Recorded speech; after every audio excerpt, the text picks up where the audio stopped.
El principio del pensamiento contrafactual, cómo los mejores emprendedores aprenden de lo que no ocurrió. 90% de los emprendedores que fracasan en un negocio y abren otro cometen los mismos errores. No porque sean irracionales.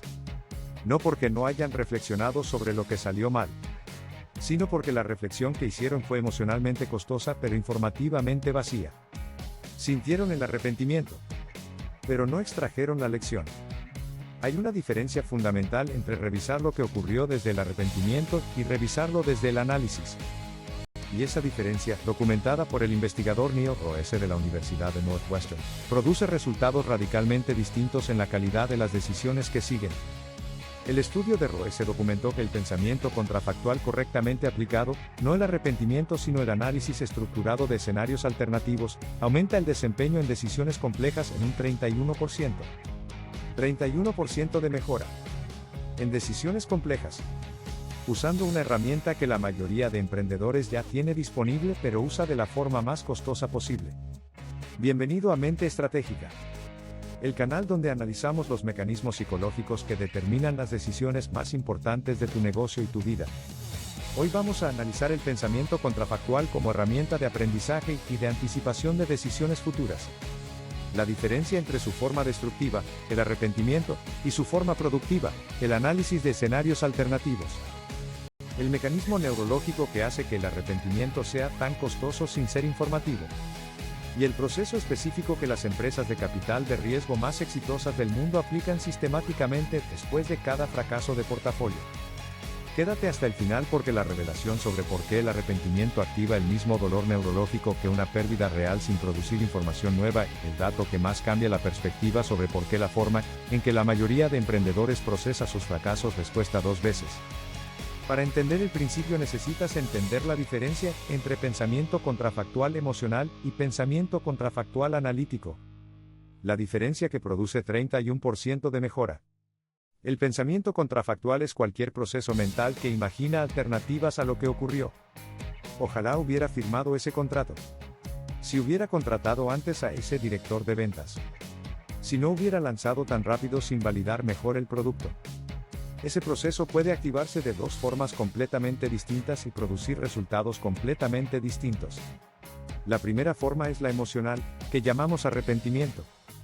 En esta forma el foco está en la diferencia entre el resultado que ocurrió y el resultado mejor que no ocurrió, y esa diferencia produce dolor. El proceso se centra en lo que se perdió en lugar de en lo que se puede aprender. La segunda forma es la analítica, que es lo que Roese y sus colegas estudiaron en profundidad. En esta forma la pregunta no es ojalá hubiera hecho X sino si hubiera hecho, y en lugar de X cuál habría sido el resultado probable basándome en la información disponible en ese momento. Esa reformulación parece sutil pero produce una diferencia enorme en el resultado cognitivo. La primera activa el sistema de pérdida y dolor del cerebro. La segunda activa el sistema de análisis y aprendizaje. Y solo la segunda produce información que puede usarse para tomar mejores decisiones futuras. ¿Por qué el arrepentimiento es tan costoso y tan común? Roese documentó algo que cambia la perspectiva sobre por qué el arrepentimiento es tan persistente a pesar de ser tan inútil como herramienta de aprendizaje. El arrepentimiento activa en el cerebro el mismo circuito neurológico que procesa las pérdidas reales. Cuando revives una decisión que produjo un resultado negativo y te concentras en el resultado alternativo mejor que no ocurrió, tu cerebro procesa esa diferencia como una pérdida real que está ocurriendo en el presente. Eso significa que el arrepentimiento no solo te hace sentir mal sobre algo que ya ocurrió. Te hace perder 2 veces. Una vez cuando el resultado negativo ocurrió. Y otra vez cada vez que lo revisas desde la perspectiva del arrepentimiento. El costo acumulado de ese proceso en emprendedores que han vivido fracasos es significativo. No solo en términos de bienestar emocional sino en términos de capacidad cognitiva disponible para tomar las decisiones que siguen. El sistema de procesamiento de pérdidas, cuando está activo de forma crónica, consume recursos cognitivos que deberían estar disponibles para el análisis y la planificación. El proceso analítico y cómo aplicarlo. El proceso analítico de pensamiento contrafactual, que los psicólogos llaman counterfactual thinking upward y downward con intención de aprendizaje, sigue una estructura específica que lo distingue del arrepentimiento. El primer elemento es la especificidad temporal. El análisis se hace siempre desde la perspectiva de la información disponible, en el momento de la decisión, no desde la perspectiva de la información disponible hoy. Esa distinción es fundamental porque la mayoría del arrepentimiento ocurre usando información que no estaba disponible cuando se tomó la decisión, lo que hace el arrepentimiento no solo inútil sino también injusto con la versión de ti mismo que tomó esa decisión. El segundo elemento es la formulación prospectiva.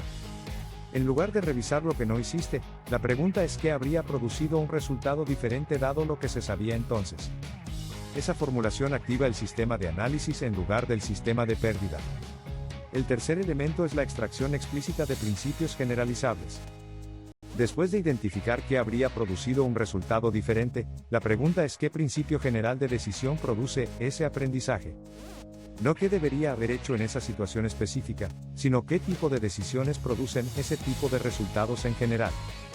Ese nivel de generalización es el que hace que el aprendizaje sea aplicable a situaciones futuras diferentes.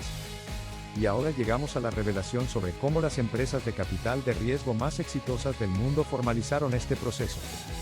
Sequoia Capital y Combinator y otros fondos de capital de riesgo de primera línea aplican de forma sistemática lo que llaman el post-mortem analítico después de cada inversión que no produce el resultado esperado.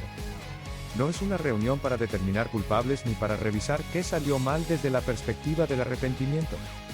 Es un proceso estructurado exactamente con los tres elementos descritos: análisis desde la información disponible en el momento de la inversión, formulación prospectiva de qué habría producido un resultado diferente, y extracción de principios generalizables para las decisiones de inversión futuras. Los fondos que aplican ese proceso sistemáticamente toman mejores decisiones en sus inversiones posteriores. No porque cometan menos errores, sino porque extraen más aprendizaje de los errores que inevitablemente cometen. El 31% de mejora en decisiones complejas documentado por Roese es exactamente ese diferencial de aprendizaje. No el diferencial de talento. No el diferencial de capital.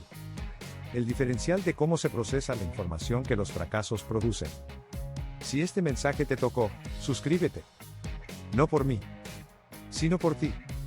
Porque si esto te resonó es porque hay algo en ti que entiende que la diferencia entre el emprendedor que aprende de sus fracasos y el que no aprende no está en la cantidad de fracasos que ha tenido. Está en el proceso que usa para revisarlos después de que ocurren. La pregunta que más vale la pena que sostengas después de este video es esta. Cuando revisas las decisiones pasadas que no produjeron el resultado que esperabas, ¿lo haces desde la perspectiva del arrepentimiento o desde la perspectiva del análisis? Esa diferencia, más que cualquier otra cosa, determina cuánto aprendes de cada experiencia. Y si quieres continuar explorando los principios psicológicos que determinan las decisiones del emprendedor, vuelve al inicio de esta lista de reproducción donde encontrarás todos los análisis desde el primero hasta este. Nos vemos en el próximo análisis. Porque el emprendedor más exitoso no es el que comete menos errores. Es el que extrae el mayor aprendizaje de cada error que inevitablemente comete. Y esa extracción no ocurre por sí sola. Requiere un proceso. Y ahora tienes el proceso.